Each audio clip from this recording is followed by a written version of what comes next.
Kembali di praktikum klimatologi kita, ini merupakan praktikum ketiga, dan kali ini materinya adalah menghitung evapotranspirasi metode Thornwright.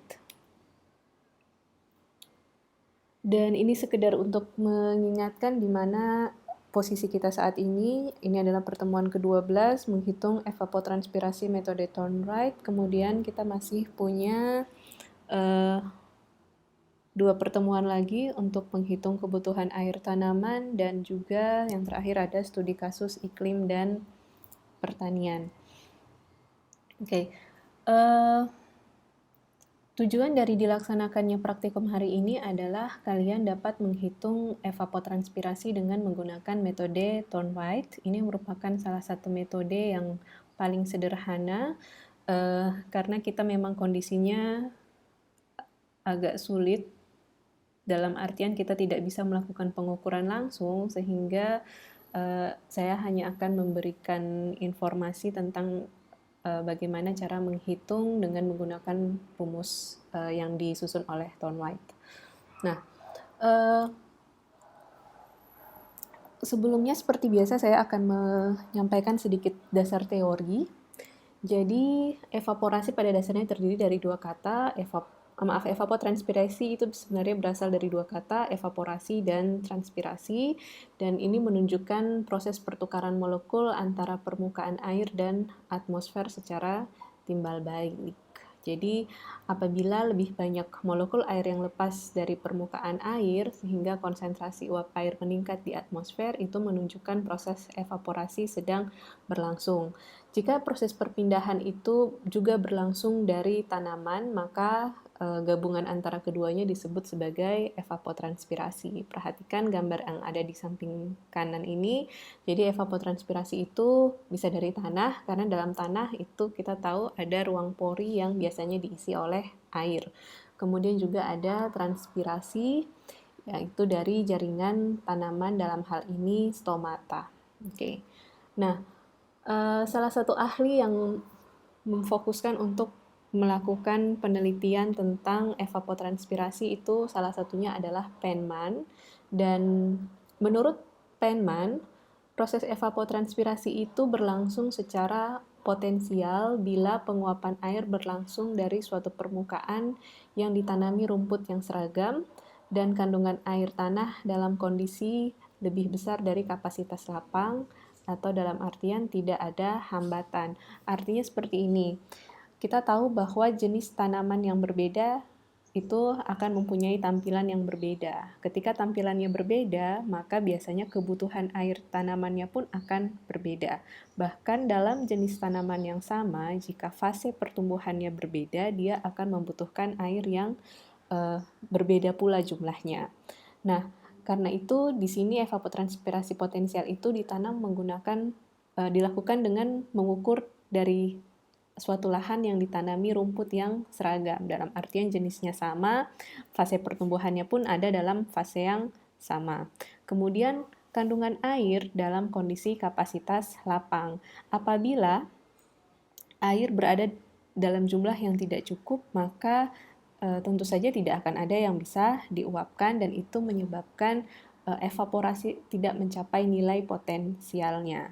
Nah, apabila kondisi air tanah sudah turun di bawah kapasitas lapang, maka proses penguapan tidak lagi berlangsung secara potensial, dan ini disebut sebagai evapotranspirasi yang terjadi secara aktual.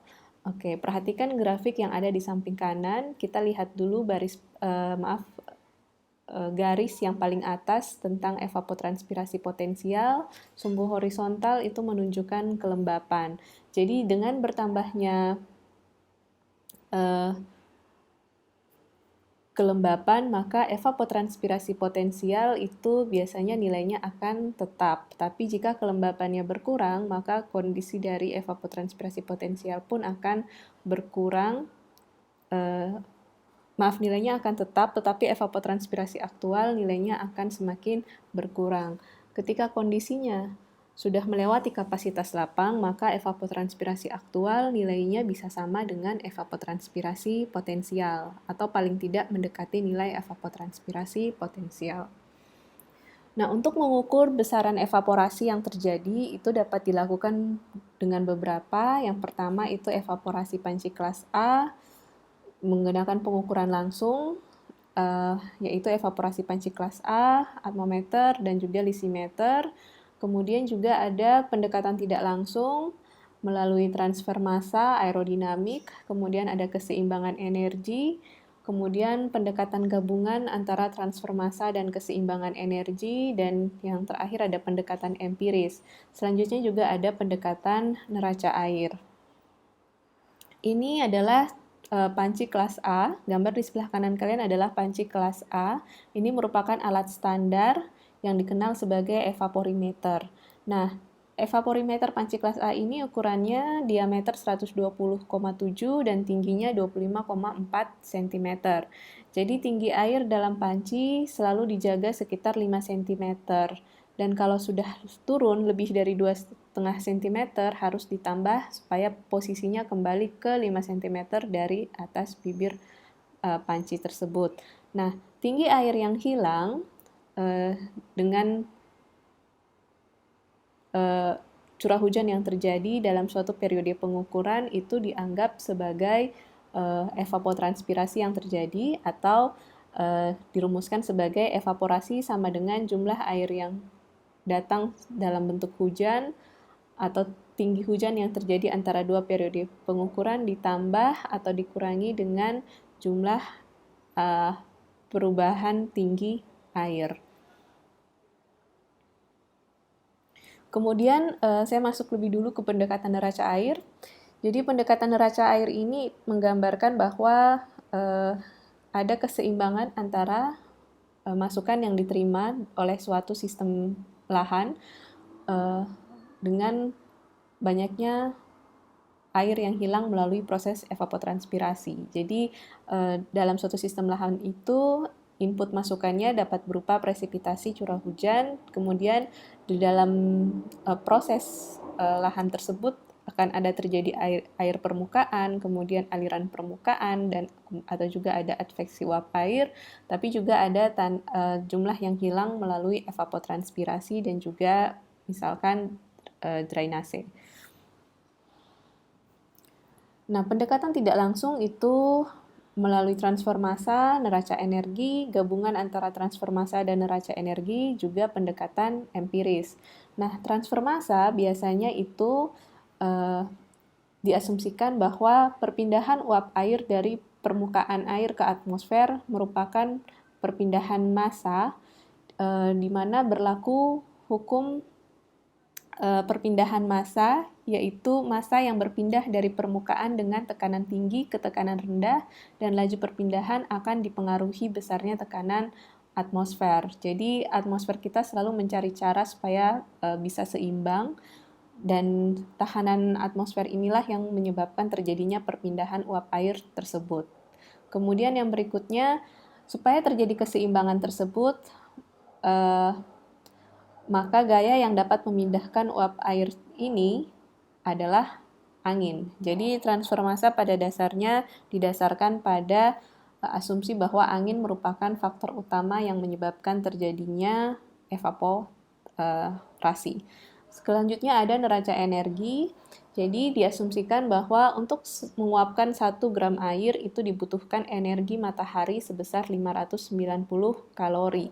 Dan kemudian juga ada gabungan dari neraca energi dan transfer massa, tapi saya tidak ingin membahas terlalu banyak bagian itu, karena hari ini kita akan lebih banyak membahas tentang pendekatan empiris. Ada banyak pendekatan empiris yang sudah dibuat melalui hasil-hasil penelitian, misalnya dari Thornwright, kemudian ada Blaney dan Creedle. Biasanya saya dulu mengajarkan tentang Blaney dan Creedle, cuma saya anggap itu agak sedikit rumit untuk sistem perkuliahan kita saat ini, sehingga kali ini saya akan memberikan yang paling mudah, yaitu Thornwright.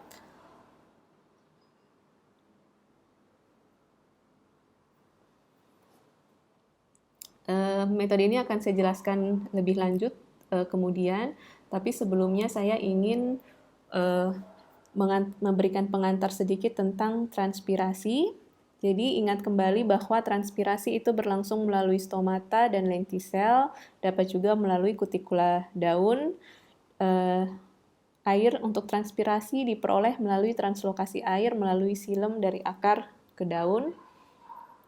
Kemudian untuk mengetahui pergerakan air dari akar ke bagian atas pohon itu ada beberapa istilah yang kalian perlu kenal, yaitu potensial air berupa potensial yang terdiri dari potensial osmotik, kemudian potensial tekanan dari dinding sel, dan juga ada potensial gravitasi. Pada pohon yang aktif melakukan transpirasi, nilai potensial airnya akan negatif, sehingga air akan dapat diserap oleh akar tanaman. Jadi karena dia terjadi pergerakan naik, sehingga itu menyebabkan nilainya negatif. Nah, potensial osmotik biasanya nilainya jauh lebih besar dari potensial gravitasi. Nilainya dapat mencapai minus 30 bar. Jadi ingat kembali pelajaran fisika kalian, tekanan itu satuannya adalah bar atau pascal. Nah, selanjutnya potensial gravitasi nilainya sekitar 1 bar untuk setiap tinggi pohon 9,81 meter. Nilai ini didapat dari mana? Ingat kembali, ini adalah potensial gravitasi. Besaran gravitasi atau percepatan gravitasi di permukaan bumi itu adalah 9,81 meter per second kuadrat. Jadi inilah yang menyebabkan kenapa potensial gravitasi nilainya sekitar 1 bar untuk setiap tinggi pohon. Berikutnya, misalkan satu pohon mempunyai sistem perakaran yang dalamnya 5 meter dan tingginya 10 meter, memiliki potensial osmotik minus 10 bar dan potensial tekanan dinding sel adalah 2 bar, maka berapa total potensial air dan berapa meter air dapat naik secara teoritis berdasarkan potensial air tersebut? Nah, untuk menjawab pertanyaan ini, mari kita lihat skema berikut ini. Potensial air merupakan fungsi atau jumlah dari potensial osmotik ditambah potensial sel atau P ditambah potensial gravitasi atau Z. O adalah potensial osmotik sebesar minus 10 bar. P adalah potensial sel, besarnya adalah positif 2 bar, dan Z adalah potensial gravitasi, besarnya adalah 15 dibagi 9,81 sama dengan 1,5 bar. Di soal sebelumnya hanya disebutkan tinggi dari pohon dengan perakaran 5 meter dan tinggi 10 meter. Jadi jumlah dari potensial air itu adalah minus 10 ditambah 2 ditambah 1,5, hasilnya adalah minus 6,5 bar. Jadi secara teoritis tekanan ini dapat menaikkan air hingga setinggi 6,5 dikali 9,81 meter sama dengan 63,7 meter. Jadi selama suplai air di tanah itu mencukupi, maka kita tidak usah khawatir bahwa tidak akan ada air yang sampai pada ketinggian tertentu dari suatu tanaman, karena secara teoritis potensial airnya cukup untuk menaikkan air hingga ketinggian 63,7 meter.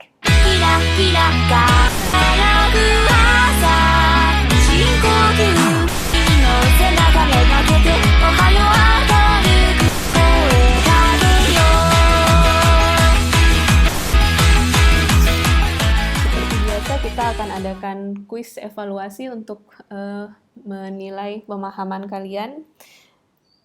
Tetap sama, saya punya satu pohon di sini, perakarannya sedalam 3 meter dan tingginya itu sebanyak 9 meter, berarti totalnya ada 12 meter. Diketahui potensial osmotiknya adalah minus 8 bar, potensial selnya adalah positif 2 bar, dan potensial gravitasinya berarti total tinggi dibagi dengan 9,81, berarti 12 dibagi 9,81 sama dengan 1,2 bar. Dan pertanyaannya adalah berapa ketinggian air maksimum yang dapat naik? Pilih salah satu jawaban yang kalian anggap paling benar di lembar evaluasi. Selamat mengerjakan. Oke, selanjutnya kita lanjutkan ke praktikum. Selanjutnya kita lanjutkan ke prosedur kerja. Sebagaimana sudah saya jelaskan sebelumnya, bahwa hari ini kita akan fokus untuk mempelajari cara menghitung evapotranspirasi dengan metode empirik, dan metode empiriknya adalah metode Thorndike.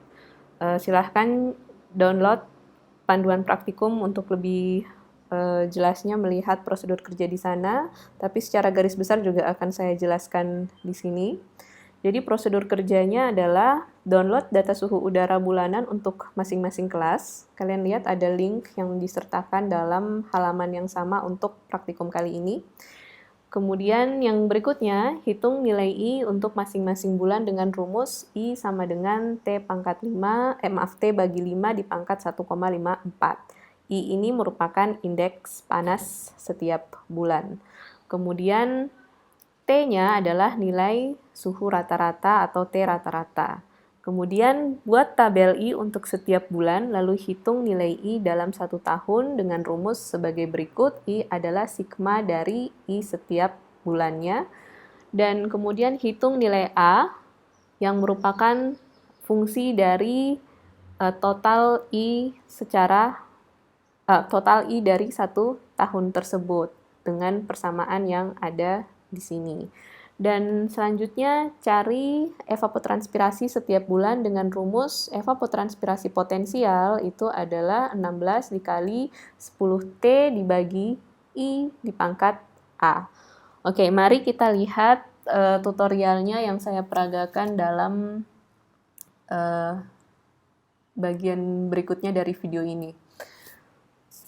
Kalian bisa mengerjakannya dengan menggunakan kalkulator atau kalau kalian ingin menggunakan Excel juga bisa.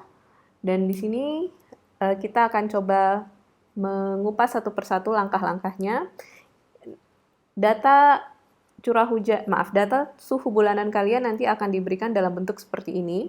Jadi ini data bulan dari Januari sampai Desember, kemudian ada data suhu maksimum dan data suhu minimum.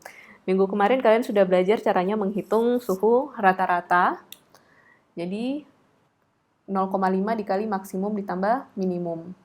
Kemudian berarti ini adalah hasilnya untuk setiap bulan. Ya, jadi 35 ditambah 19 dibagi 2 hasilnya 27 dan seterusnya lakukan untuk setiap bulan sampai bulan Desember.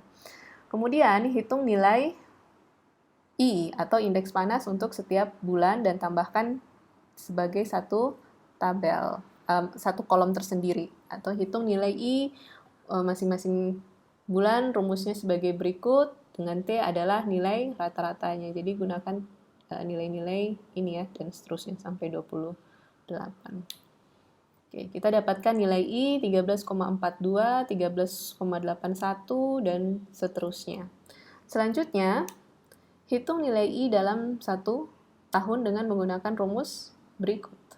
Oke, jadi ini semua dijumlahkan.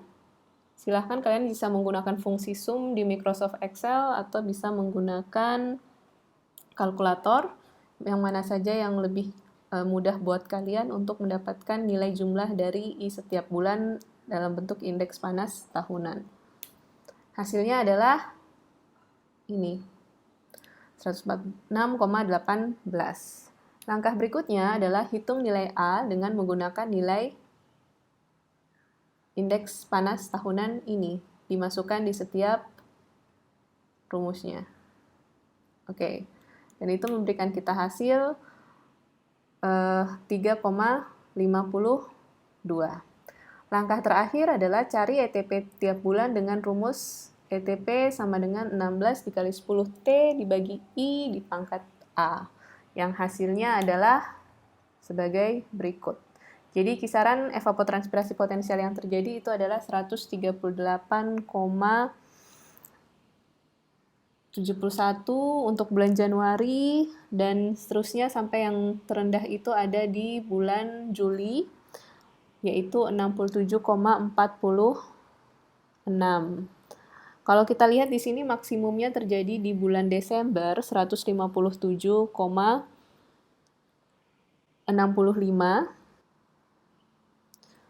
Misalkan 1 bulan itu terdiri dari 30 hari, itu berarti rata-rata setiap harinya kita memiliki sekitar 5 mm per hari evapotranspirasi, yang sebenarnya adalah jumlah yang cukup wajar. Nah, saya menerima hasil kalian dalam bentuk tabel seperti ini. Tapi untuk yang bisa melakukan sesuatu yang lebih tentu saja akan ada nilai tambahan, misalkan dengan kalian memberikan tampilan dalam bentuk grafik seperti ini. Jadi ini adalah grafik dengan menggunakan sumbu vertikal kedua. Jadi ini sumbu vertikal utama, ini ada sumbu vertikal secondary atau kedua. Jadi yang di sebelah sini ini menunjukkan suhu, yang di sebelah sini ini menunjukkan evapotranspirasi. Oke. Untuk kalian yang berhasil membuat grafik seperti ini, silahkan lihat tutorialnya banyak di internet. Kalian akan mendapatkan nilai tambahan untuk praktikum kalian nantinya, dan saya harap kalian termotivasi untuk mengerjakannya karena bagaimanapun nilai praktikum itu proporsinya adalah 60%. Ya, sekian praktikum kita untuk hari ini, dan selamat mengerjakan. Semoga kalian selalu sehat dan sampai bertemu kembali di praktikum dan kuliah selanjutnya di pertemuan ke-13 dan 14. Oke, selamat mengerjakan dan sukses selalu.